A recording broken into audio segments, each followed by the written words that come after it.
Salam sehat untuk kita semua. Perkenalkan, saya Ketut Widi, staf pengajar di jurusan RPL SMKTI Bali Global Singaraja. Saya adalah seorang software engineer yang telah berkarir di bidang software sejak tahun 2003. Sempat 3 tahun bekerja di Jogja di sebuah perusahaan software, mengembangkan beberapa software, kemudian hijrah ke Singaraja, masih di bidang software developer, kemudian menjadi tenaga pengajar di SMKTI sejak tahun 2008 hingga sekarang.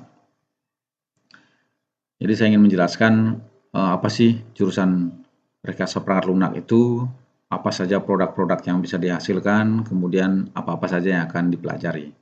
Oke, RPL ya, rekayasa perangkat lunak. Kalau mau gampangnya kita sebut jurusan programming atau jurusan coding, atau kalau mau kerennya dengan bahasa Inggris, jurusan software engineering. Jadi jurusan yang mengajarkan siswa tentang bagaimana membangun suatu aplikasi dari merancang dari nol, melakukan coding hingga mempackage aplikasi tersebut siap istilahnya didistribusikan ke masyarakat umum. Jadi itu yang utama yang dipelajari oleh seorang software engineer. Kemudian produk-produknya, tentu produk-produknya adalah aplikasi. Ada aplikasi yang berbasis web, berbasis desktop, kemudian ada juga yang berbasis mobile. Nah, saya akan menemukan beberapa jenis produk yang telah dikembangkan oleh tim SMKTI Bali Global Singaraja. Ya, jika kita berbicara aplikasi yang berbasis web, yang kita kembangkan sendiri itu adalah website kita sendiri ya. Jadi SMKTI Bali Global Singaraja sch.id, kemudian ada juga web SMK Kesehatan Surya Medika, ada web SMP Mutiara, kemudian ada portal Buleleng News, kemudian ada website dari STKIP Agama Hindu Singaraja. Nah, kebetulan untuk website ini adalah website yang berbasis CMS ya. Jadi kita tidak mengcoding, tetapi kita mengkonfigurasi, kemudian melakukan penataan pada website tersebut sehingga sesuai dengan keinginan pemiliknya. Jadi untuk hal itu pun diperlukan kemampuan yang khusus ya. Kemudian ada web e-learning, jadi SMKTI memiliki e-learning sendiri ya. Jadi mungkin banyak di tempat lain menggunakan Google Classroom ataupun sebagainya. Jadi SMKTI telah memiliki e-learning sendiri yang berbasis VPS, jadi berbasis Virtual Private Server yang kecepatannya sudah sangat baik, kemudian juga kapasitasnya juga cukup besar. Ya, ini dikembangkan menggunakan Moodle ya, jadi menggunakan Learning Management System Moodle.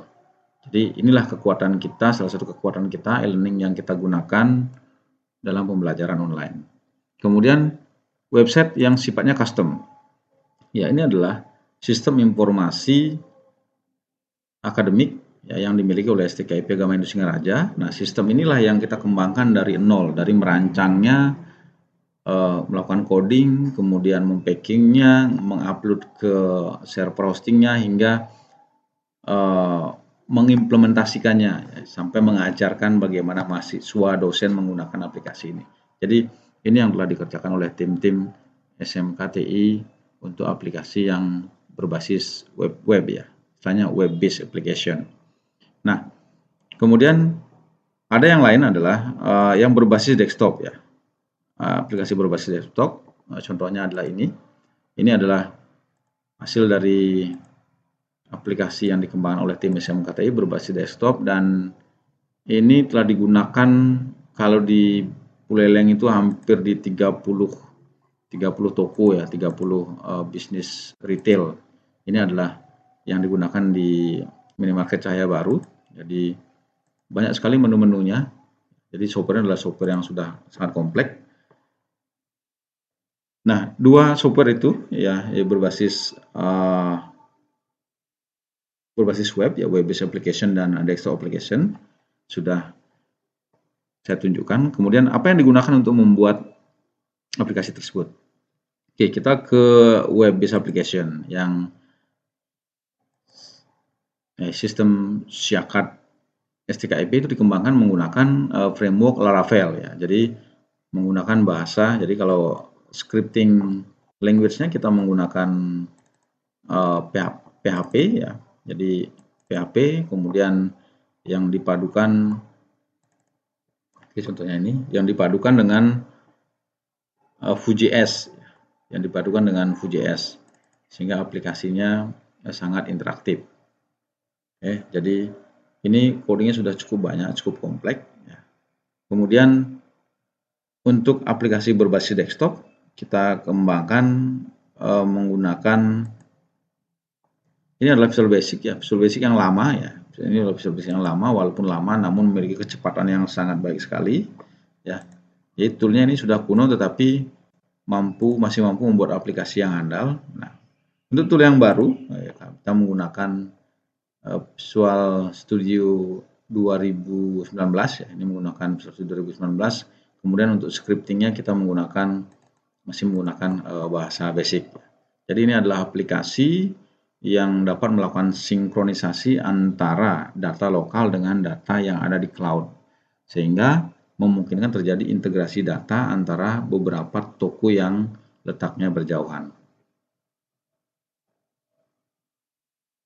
Oke, nah itu bahasa-bahasa yang digunakan. Nah, bahasa-bahasa inilah yang akan kita ajarkan kepada siswa nanti. Jadi bagaimana teknik programming suatu web sehingga menjadi seperti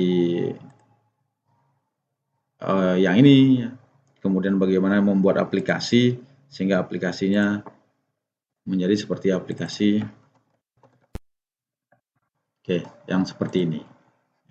Jadi cara dari nol sampai coding, sampai finishing, sampai packaging, ya, itu akan diajarkan kepada siswa SMKTI.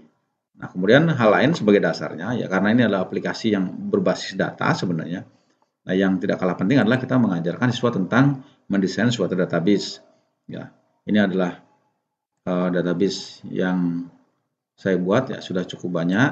Ya, ini database sudah kompleks, jadi seorang software engineer juga harus mampu menyusun suatu database karena database ini menjadi suatu elemen yang sangat penting untuk penyimpanan data.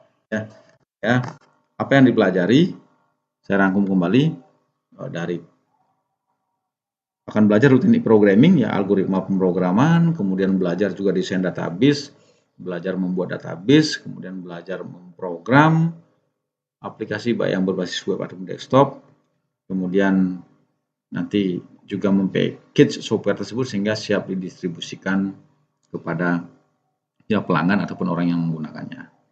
Oke, nah hal lain yang akan kita pelajari adalah kita akan belajar membuat game juga. Saya tidak dapat mendemokan di sini ya karena game akan diampu sebenarnya oleh guru lain.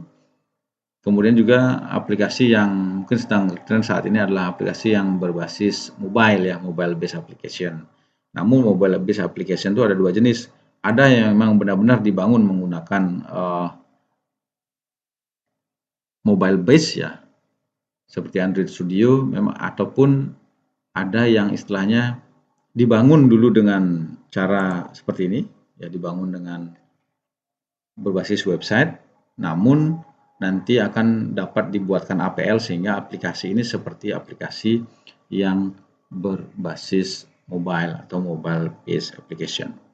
Oke, jadi itu gambaran jurusan dari rekayasa perangkat lunak di SMKTI Global Singaraja. Kemudian jurusan ini adalah satu-satunya jurusan yang ada di Buleleng ya, jadi tidak ada lagi di SMK yang lain. Jadi bagi Anda yang ingin menjadi seorang programmer, ya, jago coding, jago programming, ingin menjadi seorang yang tentu saja profesinya keren ya, software engineering, ayo bergabung di SMK TI Global Singaraja. Nanti akan ketemu dengan saya. Nah, sebelum saya tutup, ini adalah satu video di sini ya. Mungkin video ini dapat kita saksikan ya. Video ini adalah 4 orang siswa kita yang demo mengetik 10 jari, ya. Jadi mengetik cepat tanpa melihat keyboard. Nah, ini adalah basic dasar yang kita ajarkan kepada siswa. Jadi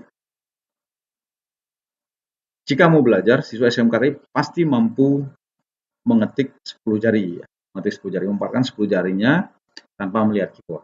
Nah, dengan kemampuan yang telah dimiliki ini akan sangat membantu siswa dalam belajar kelas, apalagi belajar coding. Ya. Jadi dengan kemampuan yang seperti ini akan sangat memudahkan siswa belajar khususnya di rekayasa perangkat lunak. Oke, apalagi yang ditunggu, mari bergabung dengan SMK TI Bali Global Singaraja. Terima kasih.